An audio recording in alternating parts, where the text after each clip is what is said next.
Kata ilmu fisika, tekanan berbanding lurus dengan gaya. Artinya, ketika banyak gaya, akan banyak pula tekanannya. Orang, kalau hidup banyak gaya, potensi untuk mendapatkan tekanan itu menjadi sangat besar. Tekanan ini, tekanan itu, tekanan cicilan, tekanan utang, dan tekanan gaya hidup yang lainnya. Hidup itu murah loh, label dan merek yang bikin mahal. Hidup itu sederhana, tapi yang bikin rumit adalah gengsi. Sebenarnya, sekecil apapun uang kita, insya Allah uang itu akan cukup untuk memenuhi hidup. Tapi mau seberapa pun banyaknya uang kita, tapi itu nggak akan bakal cukup untuk memenuhi gaya hidup. Apalagi di zaman sekarang ini, bila nggak hati-hati, banyak orang yang akan terbawa arus. Gaya hidup yang berlebihan, nafsu yang konsumtif, berlagak keren tapi kere. Dia hidup dan melakukan apapun supaya dibilang keren. Di atas langit pasti ada langit. Tidak akan mungkin kita selalu bisa mengejar apa yang kita inginkan. Karena keinginan itu selalu berubah-ubah dan bertambah di tiap berjalannya waktu. Apalagi kalau kamu bergaul dengan orang-orang yang strata sosialnya lebih tinggi. Dia punya itu, kamu juga pengen punya itu. Dia bisa itu, kamu juga pengen seperti itu. Kita punya mobil harga 130 juta, sedangkan teman kita punya mobil harga 250 juta. Akhirnya kita pengen juga punya mobil seperti itu. Kita punya rumah 400 juta, teman kita punya rumah 1M. Kita pengen juga punya rumah 1M seperti teman kita tadi.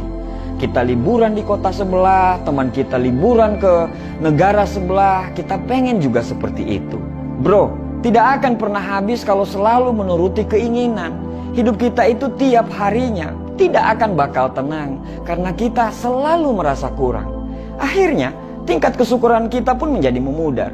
Kita akan selalu merasa kurang, padahal banyak orang yang lebih kurang daripada kita. Salah satu faktor kenapa banyak orang yang gagal untuk sukses karena terlalu banyak gaya. Dia tidak bisa menahan untuk membeli yang hanya sekedar ingin tapi belum butuh. Banyak sekali barang-barang yang mubazir, yang dibeli atas nama gengsi dan prestis. Kamu selalu senang membeli sesuatu berdasarkan merek dan branded, supaya dibilang orang kaya dan mampu. Padahal, orang-orang kaya dan mampu membeli barang berdasarkan kenyamanan. Mahal atau murah akan dia beli kalau dia sudah merasa nyaman. Melihat handphone keluaran terbaru, kamu ingin ganti handphone keluaran terbaru. Padahal HP-mu masih bagus dan masih layak pakai. Mau beli handphone itu untuk apa? Kalau memang handphone yang murah bisa mengakomodir semua kebutuhanmu pada handphone, ngapain harus beli yang mahal? Kamu beli handphone itu untuk apa? Untuk gengsi atau untuk kebutuhan? Beli smartphone yang mahal supaya dibilang mampu, padahal bayarnya sampai harus mengorbankan hal yang lain yang sebenarnya lebih butuh. Kamu lebih memilih nongkrong di tempat yang mahal, padahal bisa di tempat yang sederhana dengan biaya yang murah. Biasa ajalah sama hidup, apa adanya. Jangan dipaksa untuk diada-adain. Kasian, nanti hidupmu tertekan karena banyak hutang. Kita kadang sering lupa, gaya hidup sederhana itu adalah sikap, bukan berarti miskin. Buat apa beli barang yang tidak butuh? Buat apa bergaya hidup cuman ikut-ikutan orang? Sederhana itu kebiasaan hidup yang bisa menjadi perilaku, bukan cuman omong doang. Ketika kamu punya rezeki, prioritaskan untuk bayar semua hutang kamu dulu, baru beli barang yang kamu butuhkan.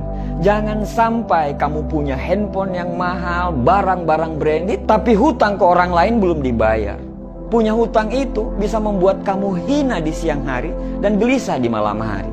Hidup itu sederhana kok, cuman gayanya aja yang bikin rumit. Kalau cukup uang, silakan beli. Kalau tidak cukup, tidak usah maksa untuk pengen beli. Karena apa adanya, itu lebih keren daripada dipaksa untuk ada. Karena sederhana, itu lebih hebat daripada berpura-pura mewah. Untuk itu, jangan banyak gaya kalau tidak mau banyak tekanan. Terima kasih.